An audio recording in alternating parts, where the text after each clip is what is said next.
All right, Shalom. First and foremost, I want to say Ka Halal Yahweh, Bahashem Yahushai, Bahashem Makar Kadash. Double honors to the apostles and the elders of Great Millstone, and salutations to the elect, pushing this word in truth and sincerity across the four corners of the earth. This is a quick video. It's just something I'm personally going through, so I thought I should make a video on it, and just in case any other brothers are going through it.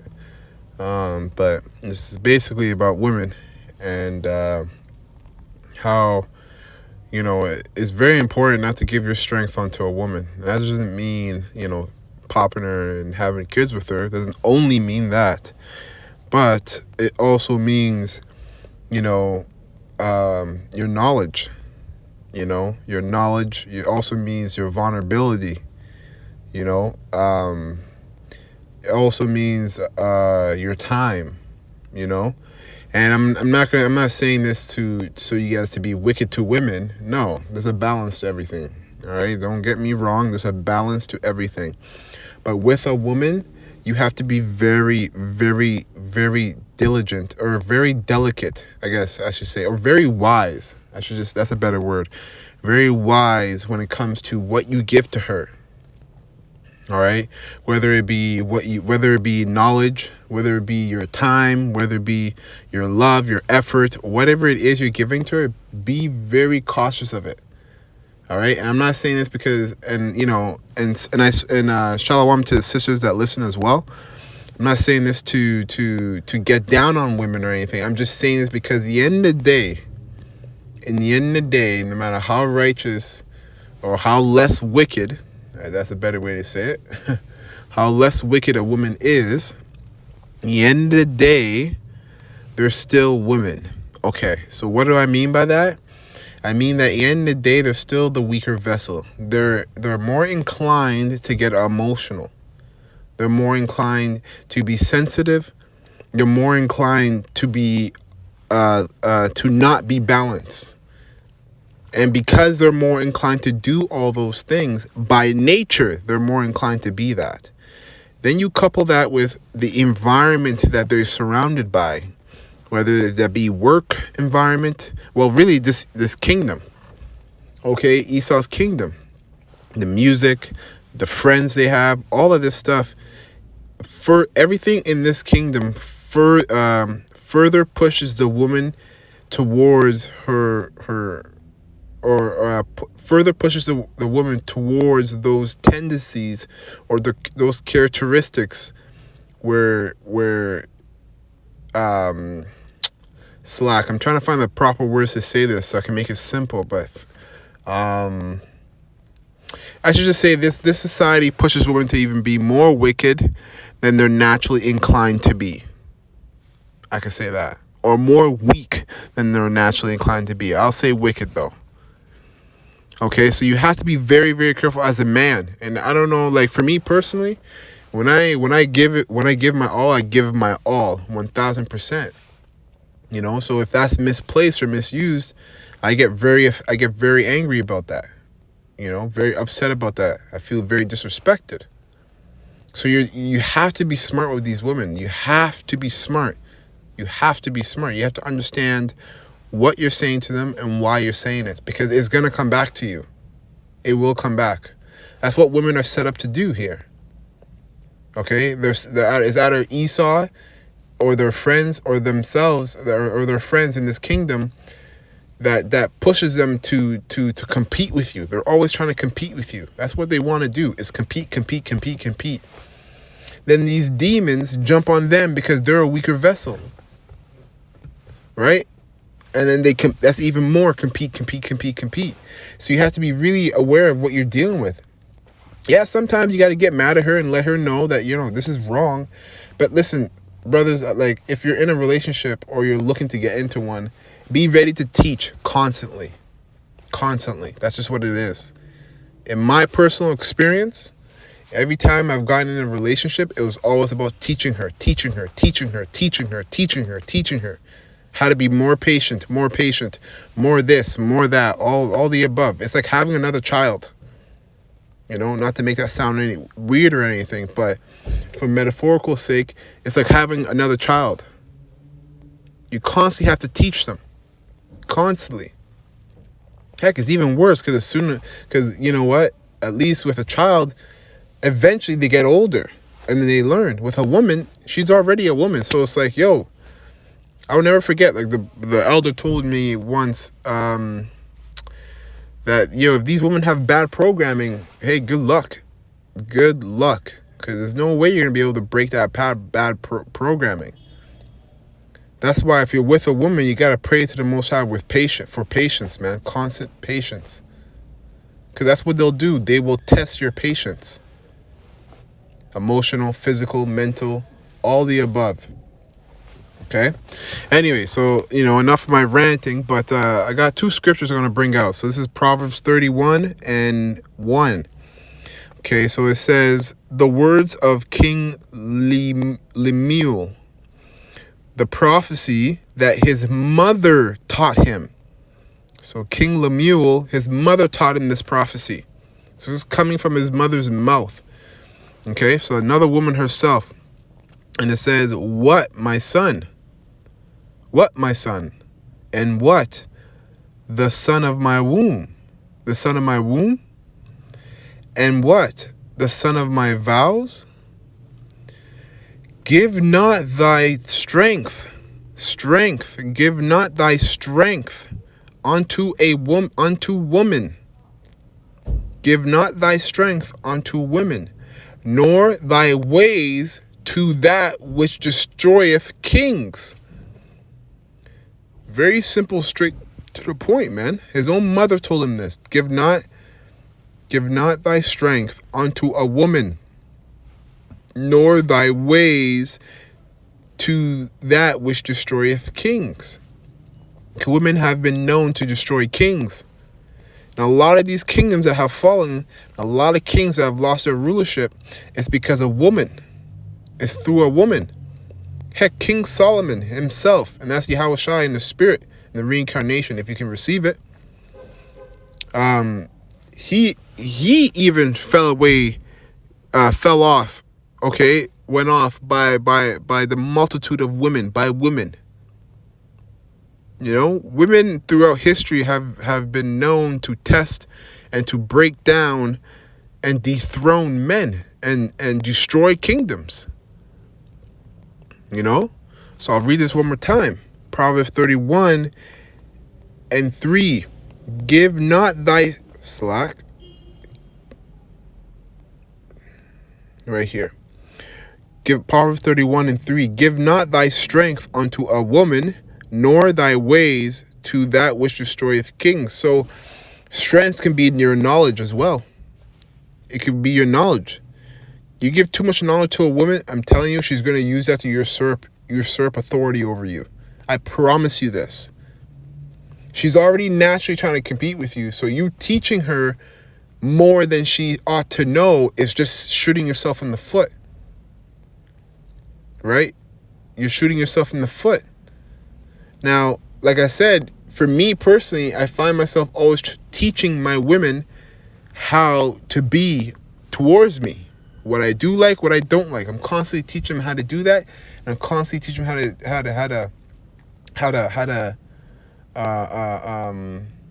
how to be disciplined with that, with what I taught them. Because is step 1, I find, is teaching them. Step 2 is showing them is keeping them accountable, so that they stay disciplined with it, keeping them diligent. When really, in the end of the day, it's just the Most High giving me patience to deal with a woman. That's really what it comes down to. Because that's what I pray for constantly, is patience. Because I'm with a woman, living with her. All right? So I'm constantly praying to the Most High to give me patience. So that's why I feel like I'm constantly teaching them.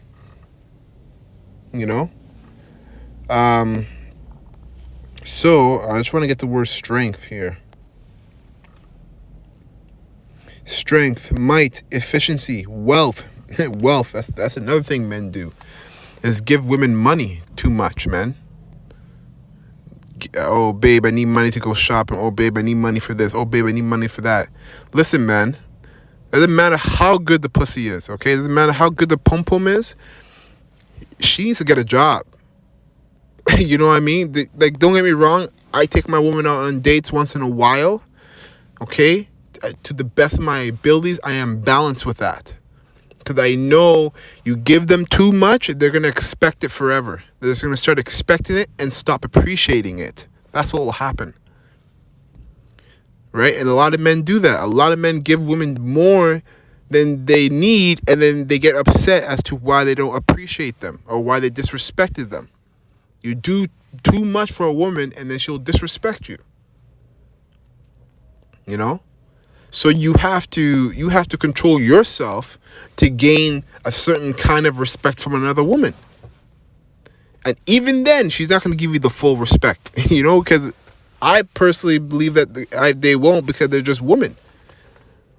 Right? But even, I shouldn't even take my personal emotions out of it. I should take my personal emotions out of it, Slack, and really just deal with the scriptures. The scriptures say it already. Give not thy strength unto a woman. So it's that simple and plain. Right? Wealth, army, strength, ability, efficiency, wealth, force, army. Right? So, here's my last scripture here. This is 1 Ezra 4, and I'll start at 13. Then the third, who had spoken of women and of the truth, this was Zerubbabel, began to speak. O ye men, it is not the great king, nor the multitude of men, neither is it wine that exalteth. Who is it then that ruleth them, or hath the lordship over them? Are they not women? Women have borne the king and all the people that bear rule by sea and land. Even of them came they, and they nourished them up that planted the vineyards, from whence the wine cometh. These also make garments for men, these bring glory unto men, and without women cannot men be. And that's true, man. You have to understand, like, we don't need the Israelite woman to have a nation, to have Israelite babies, because you are who your father is. But you do need women to reprocreate. So this is a true statement, right? Now, at the same time as well, you know, another thing is why women test us, why they test our patience so much, is because they're our glory. The scriptures say that the glory of a man is a woman. You know, let me get that real quick. What is that? First Corinthians 13. Gives the prophecy 11 Slack, but I will have you know that. Okay, Khan. This is 1 Corinthians 11 and 3. But I will have you know that the head of every man is Yahushai, and the head of the woman is the man, and the head of Yahushai is Yahweh. Right? So that's the order. Okay. I'm gonna jump down to the point. Okay. It says, verse 7. For a man indeed ought not to cover his head, for as much as he is the image and glory of Yahweh, because we're the glory of the Most High as well. The elect are actually. It is originally supposed to be all of Israel, but because 2/3 are wicked and going to get cut off and need to die, and they'll be righteous in the kingdom, the 1/3, which includes the elect, okay, and their family members, but mainly the elect, are the glory of Yahweh. All right, but the woman is the glory of man, and your woman is a glory, and your woman is your glory, just like you're the Most High's glory, right? So that's why they irk you, man. They really vex you when they go off and they don't listen to you. They vex you, just like when we don't listen to the Most High, we vex Him. It's all about obedience, right? Because there's an order to things, and when that order is disrespected, you get upset. All right. Okay. So, yea, and if men have gathered together gold and silver or any other goodly thing, do they not love a woman which is comely in favor and beauty? And that's true, man. There's nothing more like the truth is more valuable than a woman. But you know how it be. You know, when you work, complain about work, you get paid and you spend half your paycheck on a woman just because she looks nice, she's all dressed up. So obviously, you know, you weren't really wasn't really that hard, because everything you worked for, you spent half of it, if not all of it, on a woman, right? And letting all those things go, do they not gape and even open mouth, fix their eyes fast on her, and have not all men more desire unto her than unto silver and gold, or any goodly thing whatsoever? A man leaveth his own father that brought him up, and his own country, and cleaveth unto his wife. He sticketh not to spend his life with his wife, and remembereth neither father nor mother nor country. By this also ye must know that women have dominion over you. Do ye not labor and toil and give and bring all to the women? Exactly what I just said. Exactly what I just said, man. Yea, a man taketh his sword and goeth his way to rob and to steal, to sail upon the seas and upon rivers, and looketh upon a lion, and goeth in the darkness, and when he hath stolen, spoiled, and robbed, he bringeth it to his love. Wherefore a man loveth his wife better than father or mother. Yea, many there be that have run out of their wits for women, and become servants for their sakes. Give not thy strength unto a woman, or that which destroyeth kings. It's the same thing. Many also have perished and have erred and sinned for women. And now do ye not believe me? Is not the king great in his power? Do not all regions fear to touch him? Yet did I see him and Apam, the king's concubine, the daughter of admirable Barticus, sitting at his right hand of the king, sitting on the right hand of the king, and taking the crown from the king's head and setting it upon her own head. She also struck the king with her left hand. So Zerubbabel is calling out the king, but like, yo, even your king is subject to a woman. And that's his concubine. It's not even his wife. It's a concubine. It's a side piece. And she's out here sitting on his right hand, taking his crown from his head, putting it on her head, okay? Slapping him in the face, you know, when they get in the fight. Hey, man, women rule, right? Now, we know through the spirit, women don't rule, but this is the society we live in. In this society, Esau rules, women rule, then men are last. They might not even be on that list. And then us Israelite men, okay, those of us that are of the elect are not even on that list. It's just Esau and the woman, and the Israelite woman too. Is the Israelite woman. Because it's the Israelite woman that comes up against us, man. All right? And yet for all this, the king gaped and gazed upon her with open mouth. If she laughed upon him, he laughed also. But if she took any displeasure at him, the king was fain to flatter her. To flatter. Fain means happy. He was happy. He was glad to flatter. That she might be reconciled to him again. O ye men, how can it be but women should be strong, seeing they do thus? You know? So, okay,